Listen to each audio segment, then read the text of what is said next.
उड़ीसा में एक मुस्लिम व्यक्ति था, उसका नाम था कालबेग। क्या नाम था? कालबेग।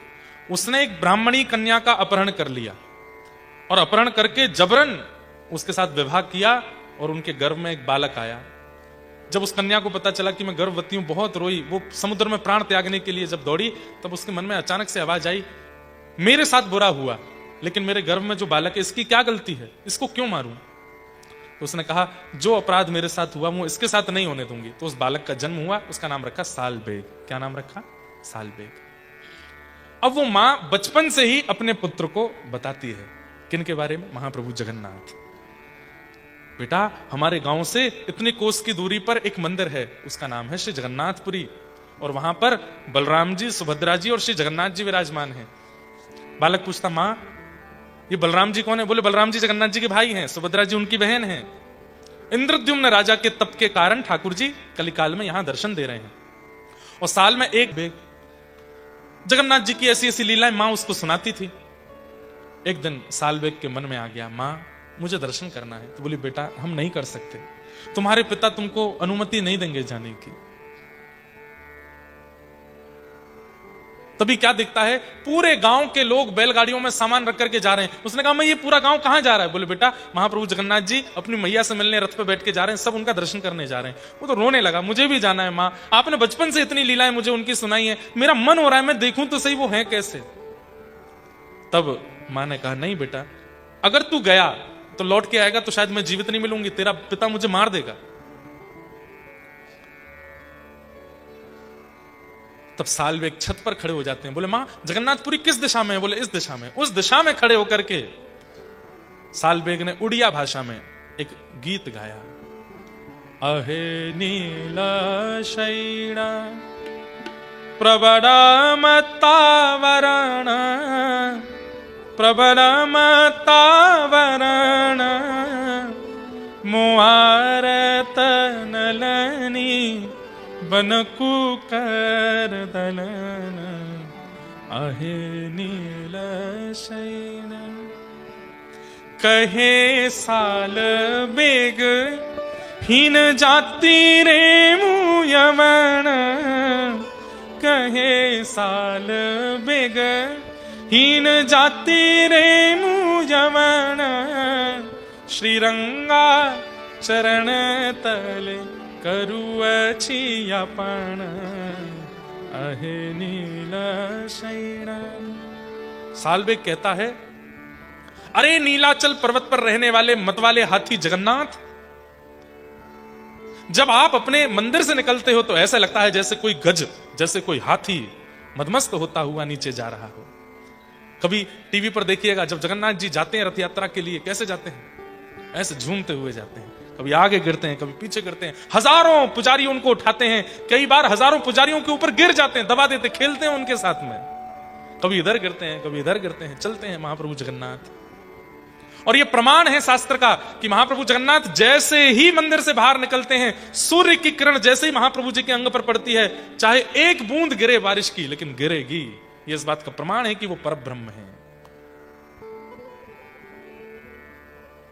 सालबेग जब ये स्तुति गा रहा था, वहां पर लाखों लोग जगन्नाथ जी का रथ खींच रहे थे, और चलते चलते अपने आप रथ रुक गया। खींच खींच के हैरान हो गए, लेकिन रथ आगे नहीं बढ़ा। आज भी वहां के जो गजपति महाराज हैं, मतलब जो वहां के राजा हैं जगन्नाथपुरी के, आज भी जगन्नाथ जी स्वप्न दर्शन देते हैं। गजपति महाराज ने जाकर कहा, महाप्रभु जगन्नाथ ये रथ आगे क्यों नहीं बढ़ रहा है? कोई अपराध हो गया, कोई भूल हुई, आपको भूख लगी, क्या बात है? तब जगन्नाथ जी ने मन में आकर के आज्ञा की, मेरा एक भक्त मुझे पुकार रहा है, जब तक वो रथ यात्रा में नहीं आएगा मैं आगे नहीं बढ़ूंगा, उसको बुलवाओ। बोले, कौन है? उस दिशा में कालबेग का पुत्र सालबेग। यहां से लगभग 300 किलोमीटर की दूरी है जगन्नाथपुरी से। सेना भेजो, सालबेग को बुलवाओ, वो जब तक नहीं आएगा मैं रथ आगे नहीं बढ़ाऊंगा।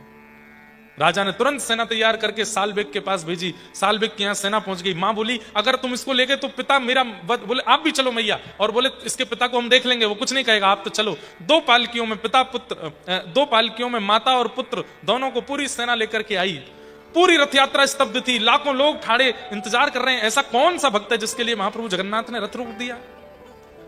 और जैसे ही सालबेग पहुंचे उस सभा में, उस रथ यात्रा के समूह में जैसे ही सालबेग पहुंचे, सालबेग के आते ही बिना खींचे महाप्रभु जगन्नाथ का रथ आगे बढ़ने लगा और रथ के ऊपर बैठे हुए महाप्रभु जगन्नाथ धीमे धीमे झूमने लगे। मेरा भक्त सालबेग आ गया।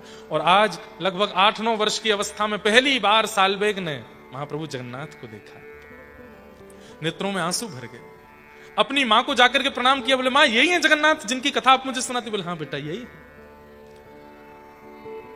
पुजारियों ने कहा सालबेग ऊपर चलो रथ पर चल करके तुम प्रणाम करो।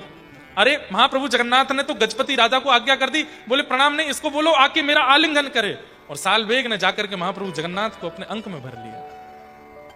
भगवान जगन्नाथ के नेत्रों से अश्रुबिंद गिर रहे हैं और सबको दर्शन हो रहा है। सालबेग को अपने हृदय से लगा रहे हैं।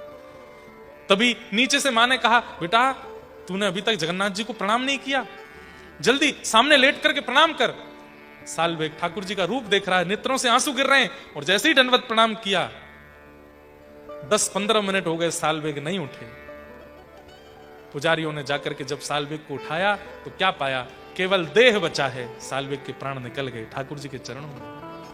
आज भी सालबेग जी की समाधि है रथ यात्रा के मार्ग में, और आज भी महाप्रभु जगन्नाथ का रथ अपने आप सालबेग जी की समाधि पर अपने आप रुक जाता है और वहां फिर पूरा जगन्नाथपुरी और उड़ीसा के सब भक्त एकजुट होकर के ये स्तुति गाते हैं। अहे नील शैण प्रबड़मतावरण प्रबड़मतावरण